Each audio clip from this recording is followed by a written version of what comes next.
Welcome guys to my YouTube channel pharmacology tips and tricks. और आज हम बात करने वाले हैं यहाँ पे इंपॉर्टेंट क्वेश्चंस के बारे में जो कि आरजीपीवी के एग्जाम 2024 में आ सकते हैं। तो यहाँ पर काफ़ी सारे क्वेश्चन जो है कंपैरेटिव मैंने यहाँ स्टडी करके रखे हुए हैं। एक बार यहाँ पे लुकआउट कर लेते हैं, देख लेते हैं, हो सकता है कि क्वेश्चन यहाँ पे आ जाए। तो गाइस चलिए स्टार्ट करते हैं और इसके साथ में ही बात हम करेंगे कि कैसे इन क्वेश्चंस के आंसर्स को आपको यहाँ पर लिखना है। Okay, so guys last videos में मैंने ऑलरेडी यहाँ पर आरजीपीवी के जो एग्ज़ाम क्वेश्चन पेपर हैं उनको यहाँ पर लिया था। 2-3 साल के जो प्रीवियस क्वेश्चन पेपर हैं उनको लेकर यहाँ कुछ क्वेश्चंस थे, उन्हीं के अकॉर्डिंग मैंने यहाँ पर कुछ मॉडल क्वेश्चन पेपर भी पुट ऑन किए और उनके कुछ आंसर जो है मैंने पिछले वीडियोस में आपको बताए थे। जैसे कि यहाँ पर आप देख पा रहे हैं यूनिट 1 है। यूनिट 1 में मैंने कार्डियोवास्कुलर सिस्टम दिया था। इसके जो एक्सपेक्टेड क्वेश्चंस थे, ओके, इसके बारे में कैसे लिखना है इसके बारे में भी हमने डिस्कस किया था। ओके, यदि आपने वो वीडियो नहीं देखा है तो आप लास्ट वाला वीडियो देख सकते हैं, उसमें आपको इसके आंसर भी मिल जाएंगे। ओके, सो गाइज आज मैं यहाँ पर डायरेक्टली क्वेश्चंस के बारे में ही बात करने वाला हूँ। इसके डिस्क्रिप्शन की तरफ नहीं जाऊँगा, बट लिखना कैसे है उसके बारे में ज़रूर बात करूँगा। ओके ओके, तो चलिए चलते हैं यूनिट 2 के ऊपर। तो यूनिट 2 जो है हमारी ये है कार्डियोवास्कुलर और डायरेटिक्स के ऊपर, राइट।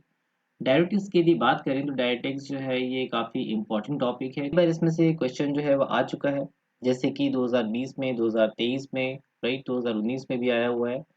तो डायरेटिक्स में आप देख पा रहे हो कि यहाँ पर what do you mean by diuretics, classified diuretic agent, explain the mechanism of action of furosemide and acetazolamide. Okay, एक क्वेश्चन ये है। दूसरा क्वेश्चन है classified diuretics, write note on the furosemide. तो 2019 में भी आया हुआ क्वेश्चन, 20 में भी आया हुआ है और 23 में भी आया हुआ है, राइट। तो ये मेन क्वेश्चन के फॉर्म में 2023 में पूछा हुआ है, राइट। हो सकता है कि इस बार जो एक्सपेक्टेड है कि जो शॉर्ट नोट्स आते हैं उसके अंदर आपको मैकेनिज्म ऑफ फ्यूरियोसमाइड या एस्टाजोलामाइड के बारे में पूछा जा सकता है। ओके, दैट कि आप डायरेटिक का जो क्लासिफिकेशन है उस क्लासिफिकेशन को आप पूरी तरह से पढ़िए। इसके अलावा जितनी भी ड्रग्स की क्लासिफिकेशन है, बिकॉज फार्माकोलॉजी के अंदर यदि आपको उसका क्लासिफिकेशन याद है तो आप 50% चीज़ें जो है वो याद कर लेते हो। तो हमें यहाँ पे डायरेटिक्स जो है इसका पूरा ही क्लासिफिकेशंस को याद करना है। डायरेटिक्स, नॉट ओनली डायरेटिक्स, जितनी भी क्लासेस आपके सिलेबस में गिवन है तो उनके हर कैटेगरी का आपको जो है एटलीस्ट क्लासिफिकेशन याद होना चाहिए। बिकॉज यदि क्लासिफिकेशन आपको याद है तो 50% चीज़ें जो है अपने आप सॉल्व हो जाती है, बाकी बचता है इसका मैकेनिज्म ऑफ एक्शन के ऊपर, राइट। तो जो भी आप क्लासेस लिखते हो तो उसमें ही मैकेनिज्म ऑफ एक्शन भी हेडिंग में आ जाता है, तो वो भी आपका प्रॉब्लम जो है सॉल्व आउट हो जाता है। ओके, तो आप कई सारी चीज़ों को लेके कॉमन स्ट्रेटजी बना सकते हैं क्वेश्चंस के आंसर्स को लिखने के लिए। ओके, तो रटने के बजाय आप स्ट्रेटजी बनाइए और उसके अकॉर्डिंग आप उसको नोट डाउन करिए। ठीक है, तो डायरेटिक्स जो है इसके ऊपर क्वेश्चन आ चुका है। तो हो सकता है कि इस बार जो है ये शॉर्ट नोट में पूछा जा सकता है, बिकॉज ये हर बार आया हुआ है। इसके बाद में है briefly explain the antiplatelet drug along with their mechanism of action. Okay, काफ़ी मतलब आता है कभी कभार, ज़्यादा नहीं पूछा जाता है।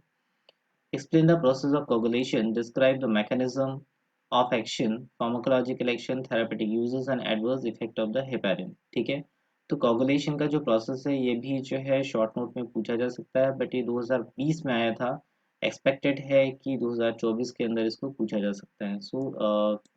coagulation जो है ये इम्पोर्टेंट है। डायरेटिक्स जो है ये शॉर्ट नोट के लिए इम्पोर्टेंट है, राइट। चलते हैं यूनिट 3 की तरफ। यूनिट 3 जो है वो है आपका ऑटोकाइट एंड रिलेटेड ड्रग्स के ऊपर। नाउ इसके अंदर जो क्वेश्चन पूछा हुआ है 2020 में, वो पूछा हुआ है गाउट एंड इट्स ट्रीटमेंट के ऊपर, राइट। तो जैसे कि पिछले इसमें डायरेटिक्स था, सेम वही चीज जो है वो किसके साथ हो रही है, गाउट के साथ में हो रही है। कि गाउट क्या है, इसका ट्रीटमेंट क्या है, या ऐसे को दूसरे वर्ड्स में भी हम कहें तो वहाँ पे एंटी गाउट ड्रग पूछा हुआ है और एक ड्रग का नाम लिखा हुआ है एलोप्यूरिनोल। ठीक है, तो 2019 में आया हुआ है, 20 में आया हुआ है, 23 में आया हुआ है। ठीक है, तो कहीं ना कहीं यहाँ पर आप देखिए कि एलोपिरेनॉल एज एंटीकाउट ड्रग पूछा हुआ है, तो एक्सपेक्टेड है कि एंटीकाउट ड्रग आपको इस बार भी आएगा। बट हो सकता है कि यहाँ पे यूरिकोसिलिक ड्रग्स के बारे में पूछा हो और आपका एग्जाम्पल रहे प्रोबेनासिड। ठीक है, और इसके अलावा non selective COX inhibitor drugs, describe how they produce analgesic antipyretic effect. मतलब सीधे सिंपल सा क्वेश्चन है कि उसने non selective COX inhibitor drugs के बारे में पूछा हुआ है। इसमें से कोई भी आप क्लासिफिकेशन कोई भी ड्रग निकाल सकते हो और उसके बारे में आप लिख सकते हो। ठीक है, तो ये तीनों क्वेश्चन जो है इसके बारे में यहाँ पर आया हुआ है। सो एक्सपेक्टेड है कि इस बार भी एनसेट के ऊपर क्वेश्चन है और यहाँ पे हो सकता है कि एस्पिरिन के बारे में पूछे, ये मॉडल क्वेश्चन है। ठीक है। बाकी एक चीज़ यहाँ पे आपको कहना चाहूँगा कि जो भी लाइक ऑटोकॉइड्स हैं या फिर एनसेट्स हैं, तो एनसेट के बारे में आप पूरा क्लासिफिकेशन एक बार पढ़िए। पूरा क्लासिफिकेशन आपको एटलीस्ट याद होना चाहिए, क्योंकि कहीं से भी क्वेश्चन आपको पूछा जा सकता है। सपोज करिए कि आपने जो है कोई कैटेगरी जो है ओनली क्लासिफिकेशन पढ़ा है, बट उसका इंटीरियर आपको मतलब उसका इंटरनल चीज़ें जो आपको उसके बारे में नहीं पता है, स्टिल आप क्लासिफिकेशन को ध्यान में रखते हुए कुछ तो आप वहाँ पे लिख पाओगे। ठीक है ना, स्पेशली इन केस ऑफ इस मैकेनिज्म ऑफ एक्शन, इस कैटेगरी, इट्स यूजेस। ओके, तो काफ़ी सारी चीज़ें हैं लिखने के लिए, तो आप लिख सकते हो उसके अंदर, उसको आपको छोड़ना नहीं पड़ेगा। तो सेम चीज़ें एस्पिरिन के साथ हैं, एस्पिरिन के ऊपर भी आप लिख सकते हो, और यूरिकोसिलिक ड्रग्स लाइक प्रोबेनासिड। ठीक है, ये मे बी 2024 में प्रोबेनासिड के बारे में आपको पूछा जा सकता है एज अ यूरिकोसिलिक ड्रग। राइट। आते हैं यूनिट नंबर 4 के ऊपर। यूनिट नंबर 4 जो है ये है एंडोक्राइन सिस्टम पर। एंडोक्राइन सिस्टम में एंटी थायराइड ड्रग्स के बारे में काफ़ी ज़्यादा पूछा हुआ है। ठीक है, कई बार क्वेश्चन इसका आया हुआ है। देखिए यहाँ भी क्वेश्चन है एंटी थायराइड ड्रग, थर्ड वाला क्वेश्चन भी एंटी थायराइड ड्रग्स के ऊपर आया हुआ है, 2020 में, 19 में भी है, 23 में भी है। ठीक है, तो कई बार ये क्वेश्चन पूछा जा चुका है। इसके अलावा डायबिटीज मेलाइटस के बारे में या हम कहें एंटी डायबिटिक ड्रग्स के बारे में क्वेश्चन आया हुआ है। तो आई सजेस्ट कि यहाँ पर एंटी थायराइड ड्रग्स का क्लासिफिकेशन आपको पता होना चाहिए। ठीक है, और उसमें जो प्रोटोटाइप ड्रग्स हैं लाइक यहाँ पे प्रोपाइल थायोरेसल है, ओके, इसके बारे में आपको यहाँ पर पता होना चाहिए।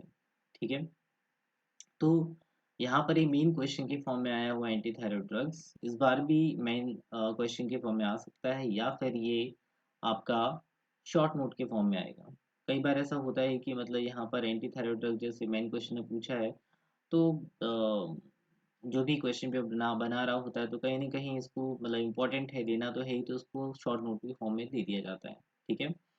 इसके अलावा डायबिटीज़ मेलाइटस है, तो डायबिटीज़ मेलाइटस में अगेन कहूँगा इसका क्लासिफिकेशन जो एंटी डायबिटिक ड्रग्स हैं उसका आपको पूरी तरह से याद होना चाहिए, और उसमें से जो भी प्रोटोटाइप ड्रग्स होती हैं उसको आप यहाँ पे लिखेंगे।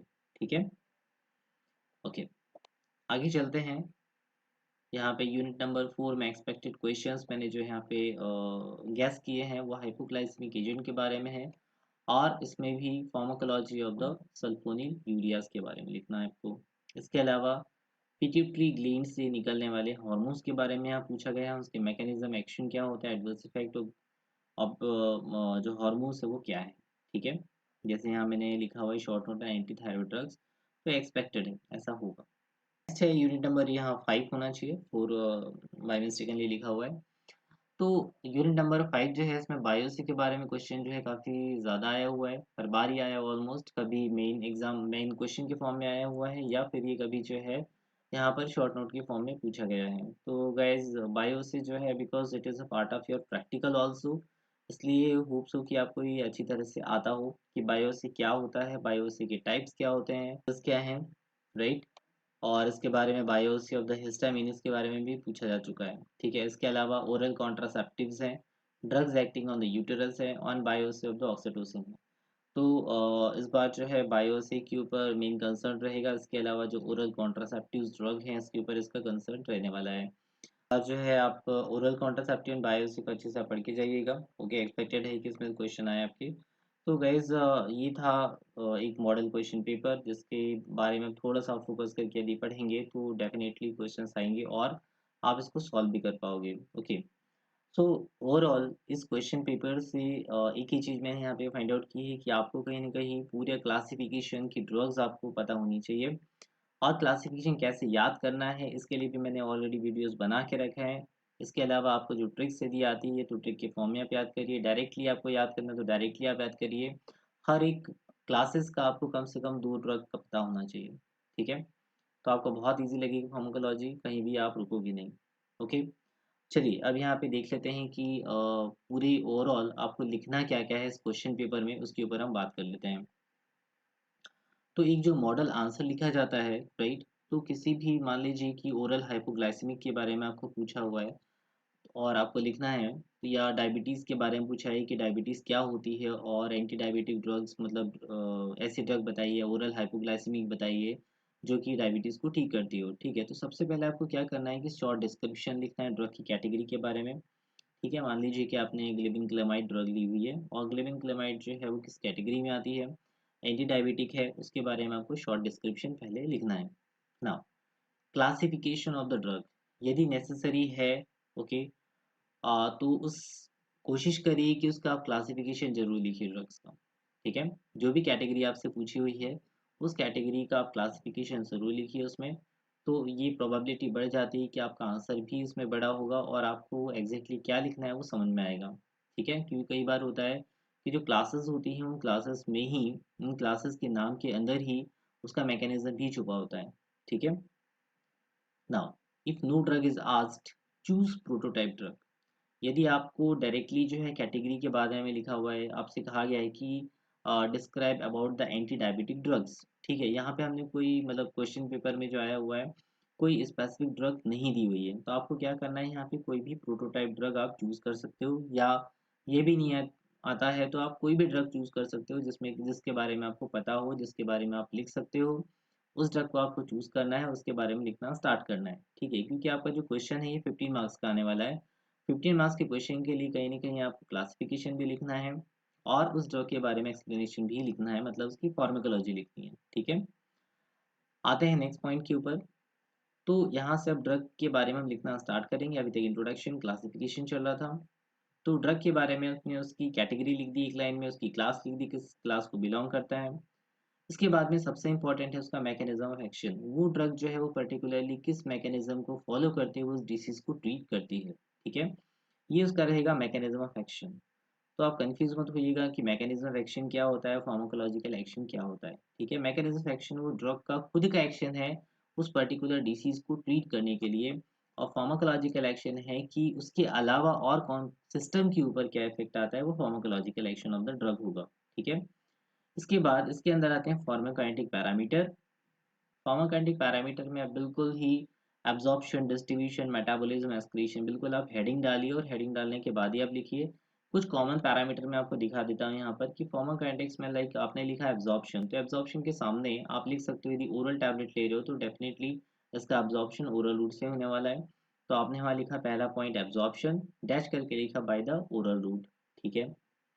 तो एब्जॉर्प्शन आपका हो गया। दूसरा क्या होता है आपका, डिस्ट्रीब्यूशन हुआ। डिस्ट्रीब्यूशन कैसा हो रहा है, इसका वॉल्यूम ऑफ डिस्ट्रीब्यूशन क्या है, इसकी प्लाज्मा प्रोटीन बाइंडिंग क्या है, ठीक है। तो प्लाज्मा प्रोटीन बाइंडिंग में कई बार जो है वो बुक्स के अंदर या आंसर के अंदर आपको वैल्यूज देखने के लिए मिलेगी कितना परसेंट प्लाज्मा प्रोटीन बाइंडिंग होता है।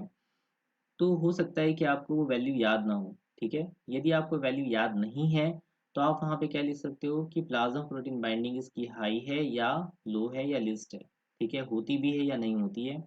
इसके आधार पे आप प्लाज्मा प्रोटीन बाइंडिंग का लिख सकते हो। अब सोचिए कि जो ड्रग प्लाज्मा प्रोटीन बाइंड होती है, जितनी ज़्यादा होगी तो उतना ही कम वो फ्री ड्रग के फॉर्म में प्रेजेंट होगी इन द ब्लड, ठीक है। तो आपने यहाँ से कोरिलेशन निकाल दिया, राइट। इसके बाद में क्या हुआ आपका मेटाबॉलिज्म। तो मेटाबॉलिज्म अधिकतर जो होता है मैक्सिमम लिवर में होता है, तो आप लिख सकते हो कि मेटाबॉलिज्म बाय द लिवर और excretion by the urinary route, ये मैक्सिमम जगह पे आपका वर्क कर जाएगा, ठीक है। तो आपको उसमें ज़्यादा रटने की ज़रूरत नहीं पड़ेगी। Pharmacological action of the drug, इसकी बात करते हैं, मतलब सिस्टम के ऊपर क्या क्या इफेक्ट है। तो सिस्टम के ऊपर का मतलब है कि मान लीजिए कि आपका जीआईटी वाली ड्रग थी या सीएनएस एक्टिंग ड्रग थी, ठीक है। तो सीएनएस एक्टिंग ड्रग जो है वो सीएनएस पे वर्क कर रही है, राइट। तो हम सीएनएस वाली कैटेगरी यहाँ से हटा देंगे क्योंकि मेन तो यही होगी। इसके अलावा जीआईटी पे क्या वर्क कर रही है, ब्लड वेसल्स पे क्या कर रही है, रेस्पिरेटरी सिस्टम पे क्या कर रही है, स्मूथ मसल्स पे क्या कर रही है, सीबीएस पे क्या कर रही है ना। तो फार्माकोलॉजिकल एक्शन का मतलब होता है कि उस सिस्टम जिस पे वर्क करी उसको छोड़ के बाकी अदर सिस्टम पे भी इसका कुछ ना कुछ इफेक्ट होता है, ओके। और ये कैसे वर्क करती है, तो उसमें भी यदि आप कॉमन पॉइंट लेना चाहो, यदि आपको रिसेप्टर के बारे में नॉलेज है, अल्फा रिसेप्टर, बीटा रिसेप्टर, ठीक है, आपका मस्कैरेनिक रिसेप्टर, यदि इनके बारे में थोड़ा भी आपको नॉलेज है तो आप इजीली यहाँ पर इसको फाइंड आउट कर पाओगे, इसकी आप लिख पाओगे कि इसमें क्या क्या चीज़ें होनी है, ठीक है। क्योंकि बहुत सारी जगह अल्फा रिसेप्टर है, बीटा रिसेप्टर है, बीटा में beta one, beta two, beta three है, राइट। एम वन रिसेप्टर है, एम टू रिसेप्टर है। तो यदि आपको रिसेप्टर के बारे में नॉलेज है तो डेफिनेटली आप इसका फार्माकोलॉजिकल एक्शन भी बहुत अच्छे से लिख पाओगे, राइट।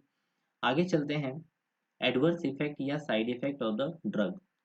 अब साइड इफेक्ट का मतलब है कि यहाँ पे उस मेन इफेक्ट के अलावा और कौन कौन साइड इफेक्ट हो रहे हैं और कौन कौन से इफेक्ट आ रहे हैं उसको हम साइड इफेक्ट कहेंगे। तो उसमें बहुत ही कुछ कॉमन साइड इफेक्ट होते हैं, जैसे ओरल जो भी आप ड्रग्स लेते हैं उसके अंदर नौसिया का होना, वोमिटिंग का होना, गैस्ट्रिक इरिटेशन का होना, ठीक है, और रैशेस का होना, एडिमा का होना, सीएनएस एक्टिंग ड्रग्स में ड्राउजीनेस का होना, ठीक है। तो ये कुछ कॉमन साइड इफेक्ट है जो कि आपके हर जगह आप काम कर सकते हैं, हर जगह आप लिख सकते हो। हर जगह लिखने का मतलब होता है कि यदि सीनियस एक्टिंग है तो ड्राउजीनेस डेफिनेटली कई बार होता ही होता है। गैस्ट्रिक के लिए ले रहे हो तो गैस्ट्रिक के लिए nausea, vomiting, oedema, gastric irritation ये कॉमन है, ठीक है। तो ये आप यहाँ पर ले सकते हो। इसके बाद हम बात करेंगे ड्रग इंटरेक्शन की। ड्रग इंटरेक्शन में या तो ड्रग ड्रग इंटरेक्शन होगा या ड्रग फूड इंटरेक्शन होगा, ठीक है। जैसे बहुत सारी ड्रग्स होती हैं, यदि आप उसको खाना खाने के बाद लेते हो तो उसका एब्जॉर्प्शन जो है वो डिले हो जाता है, तो ये ड्रग एंड फूड इंटरेक्शन हो गया। बट ड्रग ड्रग इंटरेक्शन मतलब कोई भी दो ड्रग यदि आप साथ में लेते हो और वो कंपेटेबल नहीं होती है, ठीक है, तो वो ड्रग कहीं ना कहीं इंटरेक्ट करती है। या तो हो सकता है कि दोनों ड्रग मिल के इफेक्ट को और बढ़ा दे, एक ड्रग दूसरे ड्रग के इफेक्ट को बढ़ा दे, ये भी हो सकता है। या दूसरा, पहली ड्रग दूसरे ड्रग को इनहिबिट कर दे, तो या तो एक्शन आपका बढ़ सकता है या तो आपका एक्शन जो है वो कम हो सकता है, ठीक है। तो ये कहलाएगा आपका ड्रग इंटरेक्शन। और लास्ट में रहेगा यूजेस। यूजेस में जिस भी डिसीज के लिए आपने दिया था तो आप उसी से रिलेटेड उसका यूज भी आप लिख सकते हो, ओके। तो गैस ये कुछ कॉमन पॉइंट है फार्माकोलॉजी में आंसर्स को कंप्लीटली लिखने के लिए। ये आपको मैंने एक फॉर्मेट दिया हुआ है कि कैसे आपको फार्माकोलॉजी के अंदर लिखना है, ठीक है। ऊपर जो है मैंने आपको मॉडल क्वेश्चंस बताए हैं, ठीक है। तो आप यदि आपने पूरा स्टडी किया तो बहुत अच्छी बात है, बट एटलीस्ट यदि आपने अभी तक नहीं पढ़ा है तो जो भी क्वेश्चन हमने डिस्कस किए ऊपर आप एटलीस्ट उतना भी पढ़ोगे तो भी काफ़ी कुछ आपका हो जाएगा, ठीक है ना। इसमें भी मैं आपको जस्टिफाई कर दूं कि आपको क्लासिफिकेशन जो है वो काफ़ी ज़्यादा इंपॉर्टेंट है।